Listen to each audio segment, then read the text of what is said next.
kelompok 11. Reproduksi merupakan suatu keistimewaan fungsi tubuh yang secara fisiologis tidak vital bagi kehidupan individual, tetapi memiliki peran sangat penting terhadap kelanjutan keturunan suatu jenis atau bangsa hewan. Umumnya reproduksi berperan dengan baik ketika hewan telah mengalami masa pubertas dan diatur oleh penderita endokrin dan hormon-hormon yang dihasilkan. Ilmu reproduksi memiliki peran sangat penting juga terhadap usaha pengembangan peternakan, karena dengan mengetahui mekanisme dan cara pengendaliannya dapat meningkatkan efisiensi produktivitas.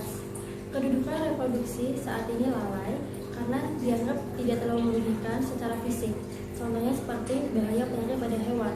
Namun dilihat dari segi ekonomi tentu dapat merugikan akibat kelainan produktivitas ini.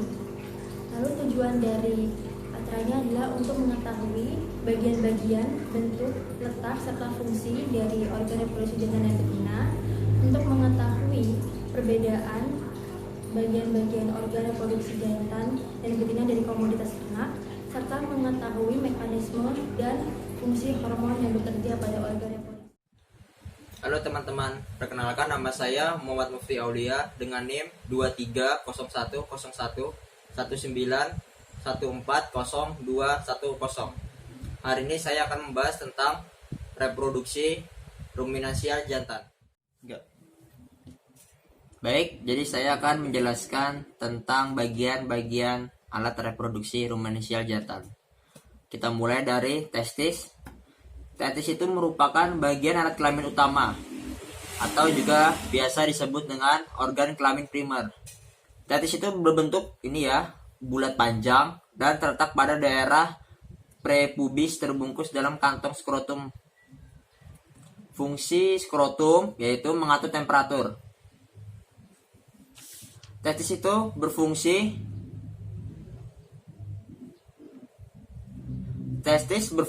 untuk menghasilkan sel benih jantan atau semen. Testis terdiri dari 3 penyusun, yaitu sel interstisial, sel Sertoli, dan tubulus seminiferus. Kita lanjut ke bagian yang kedua, yaitu epididymis. Epididymis itu sekitar sini ya. Epididymis adalah suatu struktur yang memanjang yang bertaut rapat. Dia terdiri dari 3 bagian, yaitu kepala, badan, dan ekor. Epididymis mempunyai fungsi yaitu sebagai maturisasi, konsentrasi, transportasi, dan absorpsi. Ya. Terus kita sambung, selanjutnya ada vas deferens. Vas deferens ya. Vas deferens adalah pipa berotot yang pada saat ejakulasi mendorong spermatozoa dari epididymis menuju ductus ejaculatorius. Ya. Vas deferens berfungsi untuk mengangkut sperma dari ekor epididymis menuju ke ampula. Selanjutnya ada vesicula seminalis. Vesicula seminalis ya, di sini ya, vesicula seminalis sekitar adalah pasangan kelenjar yang terletak di bagian belakang bawah kantong kemih. Kelenjar ini dapat menyekresikan cairan untuk membentuk air mani. Jadi setelah spermatozoa telah dibentuk, disalurkan, akan dibentuk menjadi cairan berbentuk air mani. Fungsi lain vesicula seminalis adalah membuat air mani bersifat lengket.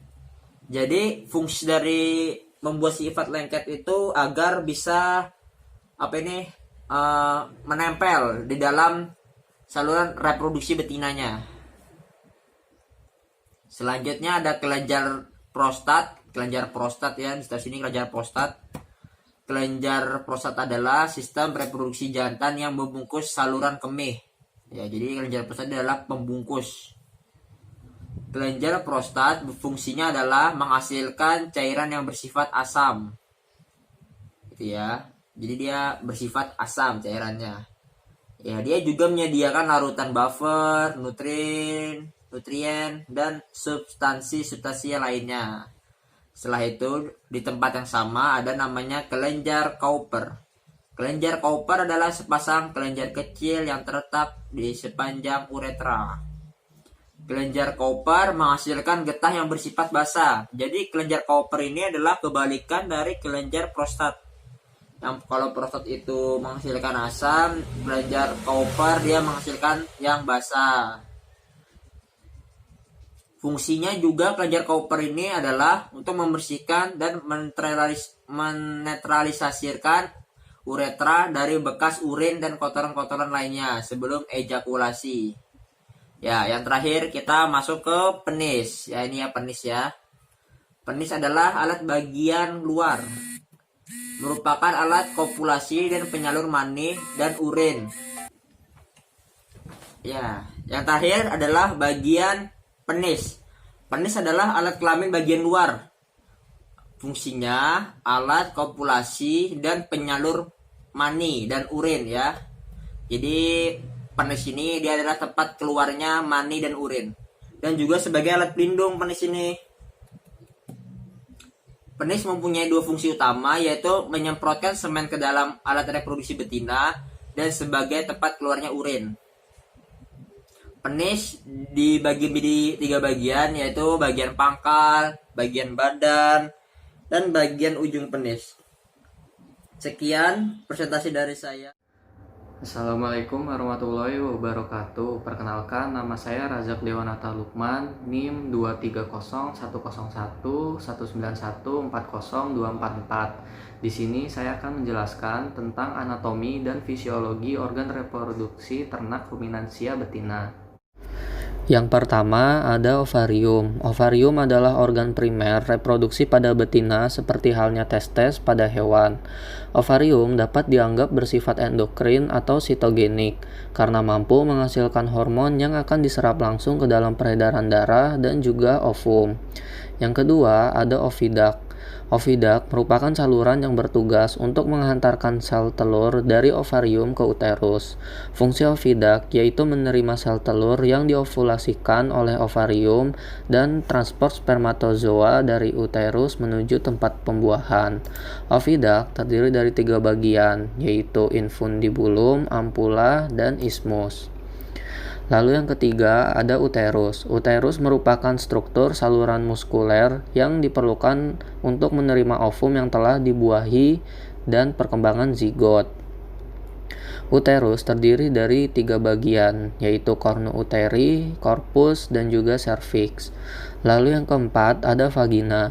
Vagina adalah organ kelamin betina dengan struktur selubung muskuler yang terletak di dalam rongga pelvis dorsal dari vesika urinaria dan berfungsi sebagai alat kopulatoris atau tempat deposisi semen dan menerima penis. Lalu yang kelima ada vulva. Vulva merupakan alat reproduksi hewan betina bagian luar. Vulva terdiri dari 2 bagian. Bagian luar disebut labia mayora dan bagian dalamnya disebut labia minora. Assalamualaikum warahmatullahi wabarakatuh. Perkenalkan, nama saya Agustina Wahyu Wulandari, NIM 230119119140116. Saya dari kelompok 11 peternakan A. Di sini saya akan menjelaskan mengenai anatomi dan fisiologi organ reproduksi unggas jantan. Dalam hal ini, ternak unggas yang digunakan yaitu berupa ayam. Oke, langsung saja kita mengetahui organ-organ reproduksi serta fungsinya. Pertama, ada sepasang testis. Lalu ada epididymis yang melekat pada sepasang testis. Lalu ada vas deferens. Dan yang terakhir ada organ kopulasi.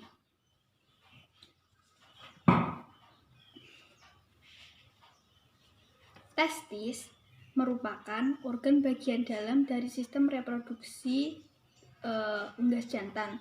Hampir 80% bagian testis tersusun oleh sel tubulus seminiferus yang di dalamnya terdapat sel benih dan sel sertoli. Selain itu, testis juga tersusun oleh jaringan interstisial, yaitu sel-sel Leydig.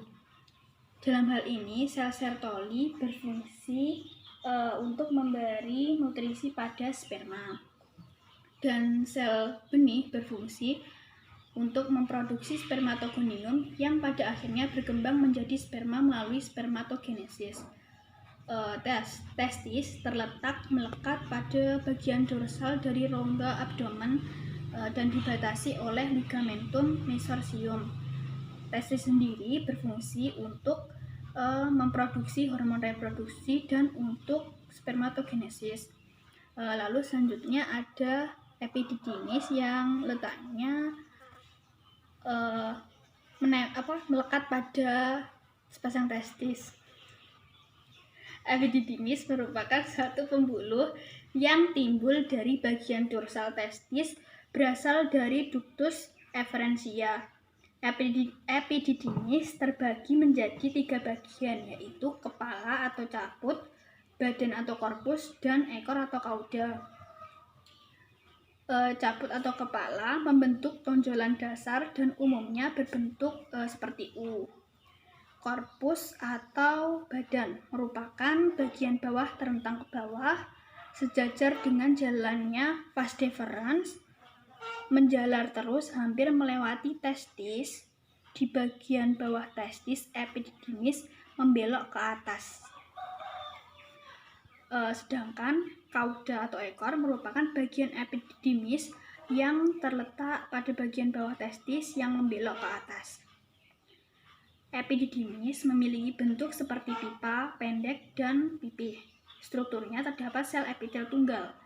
Epididymis berfungsi untuk proses maturasi, peningkatan konsentrasi, absorpsi, dan penyimpanan sementara. Vas deferens merupakan organ yang terletak di antara epididymis dan organ kopulasi, dan merupakan saluran yang melekat di sepanjang medio-ventral permukaan ginjal. Pada dindingnya mengandung otot-otot licin yang penting dalam mekanisme pengangkutan semen pada saat ejakulasi. Struktur dan bentuknya mengandung sel epitel yang berjajar hampir lurus, memiliki 2 lapisan urat daging yang membujur dan melingkar, serta dibungkus oleh selaput peritoneum. Vas deferens berfungsi sebagai tempat penyimpanan spermatozoa sebelum diejakulasikan dan untuk transportasi sperma dan dari epididymis ke organ berikutnya. Lalu untuk organ yang terakhir yaitu organ kopulasi. Pada unggas jantan, terutama ayam, organ kopulasi biasa disebut sebagai papila atau palus. Papila atau palus mengalami rudimenter atau tidak berkembang, sehingga memiliki bentuk yang kecil dan bentuknya itu seperti segitiga kecil. Fungsi utamanya yaitu sebagai alat kopulasi.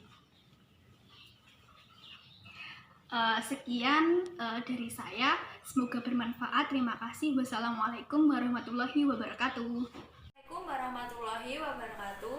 Perkenalkan, nama saya Ayu Danita Azizah Rahmatullah dengan NIM 230 101 191 260.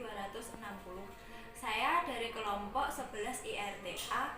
Saya di sini akan menjelaskan organ reproduksi unggas betina dimulai dari yang pertama 1. Ovarium. Oviduk terdiri dari 3. Yang pertama infundibulum, magnum, isthmus. Setelah itu ada uterus, vagina, dan terakhir kloaka. Pertama, ovarium. Ovarium terletak pada daerah kranial ginjal di antara rongga dada dan rongga perut pada garis punggung sebagai penghasil ovum. Ovarium terdiri atas 2 lobus besar yang banyak mengandung folikel-folikel. Ovarium berfungsi untuk menghasilkan sel telur bersama kuning telur dan penghasil hormon estrogen. Strukturnya dari sel-sel epitel atau berlapis dan sel sekretori karena di dalamnya ada sel seka interna dan eksterna yang fungsinya untuk mensekresikan hormon FSH yang diproduksi oleh kelenjar pituitari bagian anterior. Hormon estrogen memacu pertumbuhan saluran reproduksi dan merangsang terjadinya kenaikan CA, protein, lemak, dan substansi lain dalam darah untuk pembentukan telur. Estrogen juga merangsang pertumbuhan tulang pinggul dan brutu. Progesteron juga dihasilkan oleh ovarium yang berfungsi sebagai hormon relaxing faktor di hipotalamus untuk membebaskan LH dan menjaga saluran telur berfungsi normal.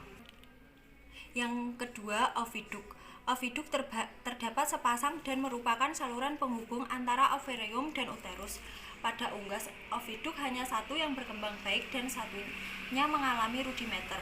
Bentuknya panjang dan berkelok-kelok yang merupakan bagian dari ductus muller yang panjangnya 40-70 cm. Ujungnya melebar membentuk corong dengan tepi yang berjumpai.